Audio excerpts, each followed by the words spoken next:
Welcome to my channel. Today we will study pronoun, its types with examples.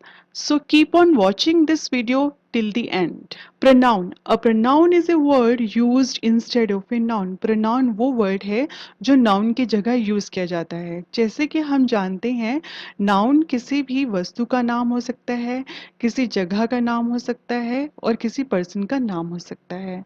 उसके जगह use होने वाले word को हम pronoun कहते हैं. For example, Hari is absent because Hari is ill. इस सेंटेंस में हरी 2 times यूज हो रखा है. So it is better to avoid repetition of Hari. So instead of writing 2 times हमने हरी को रिप्लेस कर दिया है ही से.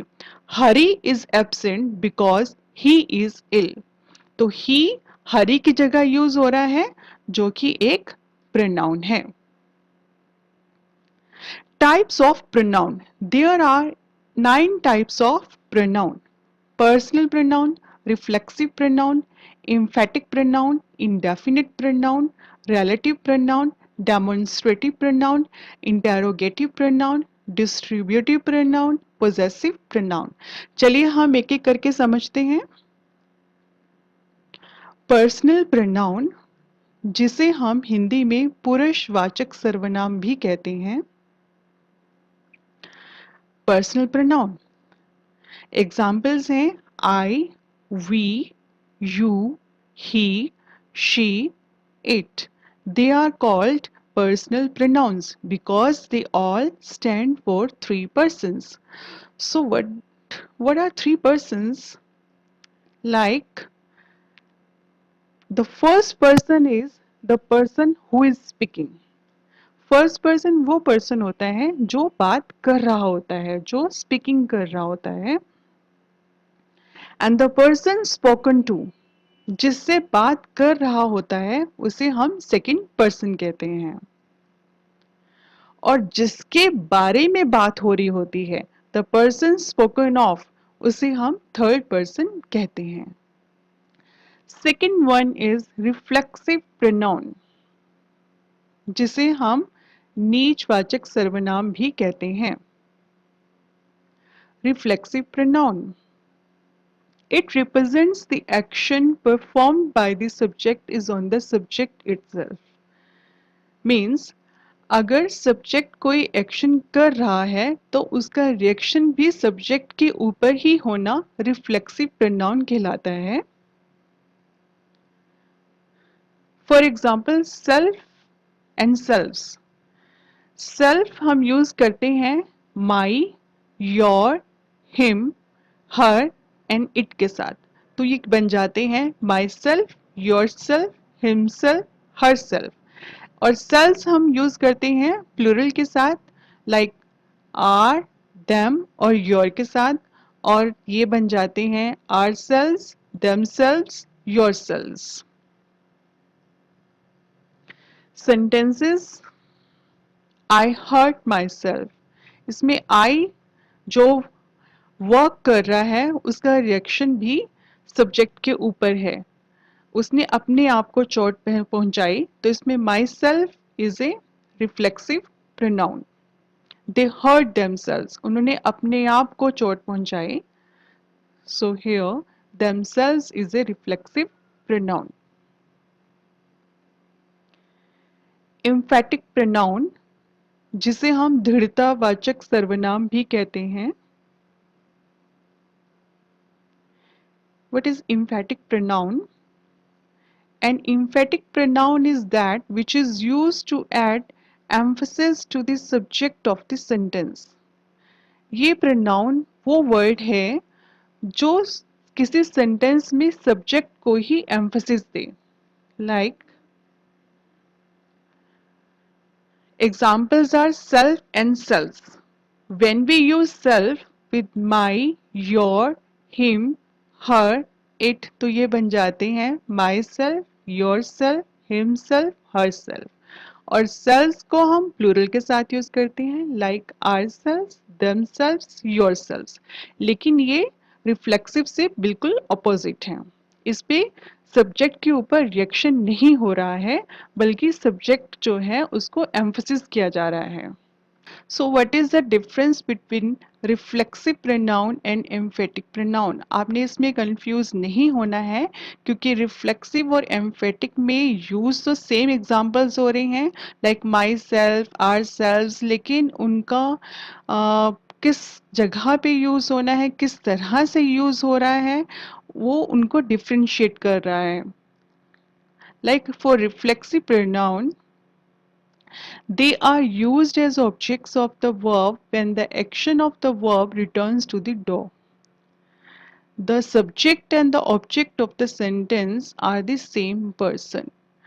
Reflexive में subject and object एक ही person होते हैं, और इसमें जो subject work कर रहा होता है उसका वो वर्क का रिएक्शन भी सब्जेक्ट के ऊपर ही होता है। Like I hurt my self, मैंने अपने आप को हर्ट किया, तो इसमें myself is a reflexive pronoun. Second one is emphatic pronoun. They are use to emphasize noun और प्रोनाउन। ये यूज किए जाते हैं नाउन और प्रोनाउन को एम्फेसाइज करने के लिए। Like she herself opened the door। इस सेंटेंस में herself is an emphatic pronoun. इसमें नाउन और प्रोनाउन को एम्फेसाइज किया जा रहा है, और इस सेंटेंस में शी एक प्रोनाउन है जिसको एम्फेसाइज किया जा रहा है by herself। So herself is an emphatic pronoun. Indefinite pronoun, जिसे हम अनिश्चयवाचक सर्वनाम भी कहते हैं। Indefinite pronoun. Sometimes the pronouns used in a sentence do not refer to any particular thing or person. They are used in a general way.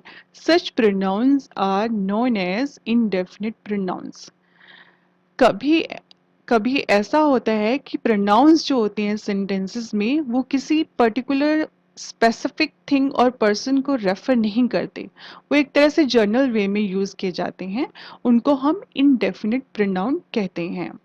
Examples are all, anyone, anybody, anything, everyone, everybody, everything, someone, somebody, something, no one, nobody, nothing, some, none, etc. इसमें किसी भी specific person को, किसी भी specific thing को refer नहीं किया गया है, कोई भी हो सकता है। सेंटेंसेस देखते हैं। Nobody can help you in this issue। तो यहाँ पे nobody मीन्स कोई भी नहीं, इसमें किसी भी पर्सन, स्पेसिफिक पर्सन और स्पेसिफिक थिंग को रेफर नहीं किया गया है। सो nobody is an indefinite pronoun। Did you ask anybody to come? यहाँ पे anybody मीन्स किसी भी स्पेसिफिक पर्सन और स्पेसिफिक थिंग को रेफर नहीं किया गया है। So no anybody is an indefinite pronoun। Somebody has stolen my watch। तो यहाँ पर भी किसी भी स्पेसिफिक पर्सन को रेफर नहीं किया गया है। सो somebody is an indefinite pronoun। relative pronoun, जिसे हम संबंधवाचक सर्वनाम भी कहते हैं। relative pronoun, a relative pronoun is one which is used to refer to nouns mentioned previously, whether they are people, places, things, animals, or ideas. Relative pronouns can be used to join two sentences. Relative pronouns वो होते हैं जो use किए जाते हैं to refer to the nouns, किसी noun को refer करने के लिए जो पहले यूज किए जा चुके हैं, और हम इन्हें बोल सकते हैं कि ये टू सेंटेंसेस को ज्वाइन करने के लिए यूज किए जाते हैं। For example, who, whom, that, which, whoever, whomever, whichever, ये वो वर्ड्स हैं जो यूज किए जाते हैं to refer to nouns mentioned previously, whether they are people, places, things, animals or ideas. चलिए sentences देखते हैं. This is the place where we met. ये वो जगह है जहां हम मिले थे. तो यहाँ पे where वर्ड जो है वो रेफर कर रहा है एक नाउन को, किसी जगह को, किसी प्लेस को. सो where is a relative pronoun. You can choose one person whomever you like. तुम चूज कर सकते हो किसी पर्सन को, किसी एक पर्सन को जिसे तुम पसंद करते हो. तो यहाँ पे पर्सन को होम एवर से रेफर किया गया है. तो होम एवर जो है वो एक रिलेटिव प्रोनाउन है. He who hesitates is lost. अब he जो वर्ड है एक प्रोनाउन है, उसको who से रेफर किया गया है. तो who वर्ड जो है वो एक रिलेटिव प्रोनाउन है. डेमोन्स्ट्रेटिव प्रोनाउन, जिसे हम हिंदी में निश्चयवाचक सर्वनाम भी कहते हैं. Demonstrative pronoun. Demonstrative pronoun indicates the object that we try to describe or tell you the specific distance of the object. Demonstrative means demonstrate करना, describe करना किसी object के बारे में. ये उसकी indication बताता है कि how far is the object from you and how near is the object from you.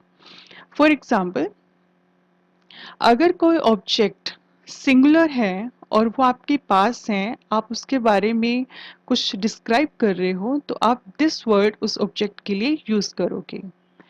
अगर वो ऑब्जेक्ट आपसे दूर है तो आप दैट यूज करोगे. सो लाइक प्लूरल के लिए एक से ज्यादा ऑब्जेक्ट्स हैं और वो आपके पास है, आप उसके बारे में कुछ डिस्क्राइब कर रहे हो, तो आप दीज यूज करोगे. और एक से ज्यादा ऑब्जेक्ट्स हैं और आप उसके बारे में डिस्क्राइब कर रहे हो, आपसे दूर हैं, तो आप दोज यूज करोगे. चलिए हम सेंटेंसेस देखते हैं डेमोन्स्ट्रेटिव प्रोनाउन के. This is my book. Here this is a demonstrative pronoun. यह एक बुक की बात हो रही है जो पास में है, इसलिए दिस का यूज किया गया है. These are my books. So here, these word is a demonstrative pronoun. Next one is interrogative pronoun, जिसे हम प्रश्नवाचक सर्वनाम भी कहते हैं.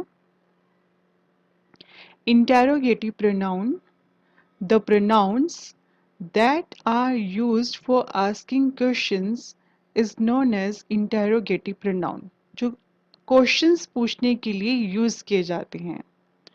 For example, what, who, which, whose, whom, etcetera. चलिए सेंटेंसेस देखते हैं. Who is there. तो यहाँ पे हु वर्ड जो है वो एक इंटेरोगेटिव प्रोनाउन है. What do you want. So what is an interrogative pronoun. Which are your books? So which is an interrogative pronoun. Whom did you see? Whom word is an interrogative pronoun. So what is the difference between relative pronoun and interrogative pronoun? Relative pronoun, it is used to connect clause और phrase to a noun. क्योंकि दोनों के example same है, who, what, लेकिन इनमें difference ये है कि जो रिलेटिव प्रोनाउन होता है वो यूज किया जाता है एक फ्रेज को. Pronoun, a man who lost his wallet could not by his groceries. Interrogative pronoun, it is used in order to ask a question like who is Mohan. अब एक क्वेश्चंस पूछने के लिए यूज किया जाता है. एग्जाम्पल है who is मोहन. यहाँ पे who इंटेरोगेटिव प्रोनाउन है। Next one is distributive pronoun, जिसे हम वितरणवाचक सर्वनाम भी कहते हैं। Distributive pronoun, the pronouns which refer to the person or things one at a time are called distributive pronoun. Distributive means वितरण। आपके पास ग्रुप ऑफ थिंग्स हैं, ग्रुप ऑफ पर्सन हैं, लेकिन उनमें से किसी एक स्पेसिफिक पर्सन और एक स्पेसिफिक थिंग को रेफर करना डिस्ट्रीब्यूटिव प्रोनाउन कहलाता है, जो उसको रेफर कर रहा है। दे आर ऑलवेज सिंगुलर, ये हमेशा सिंगुलर होते हैं। For example neither, either, each, none, etcetera. अब ग्रुप ऑफ टू पीपल हैं, तो उनमें चूज करने के लिए जो वर्ड यूज किया जाता है वो है नीदर और ईदर। नीदर का मतलब कुछ भी नहीं, अगर आपने कुछ भी चूज ना करना हो ग्रुप ऑफ टू पीपल में से।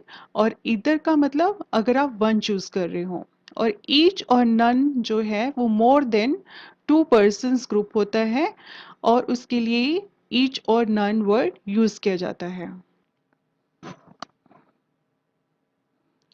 चलिए सेंटेंसेस देखते हैं डिस्ट्रीब्यूटिव प्रोनाउन के।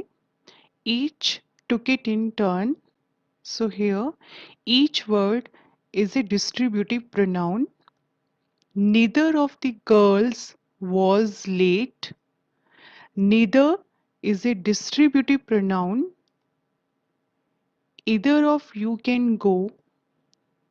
Either is a distributive pronoun.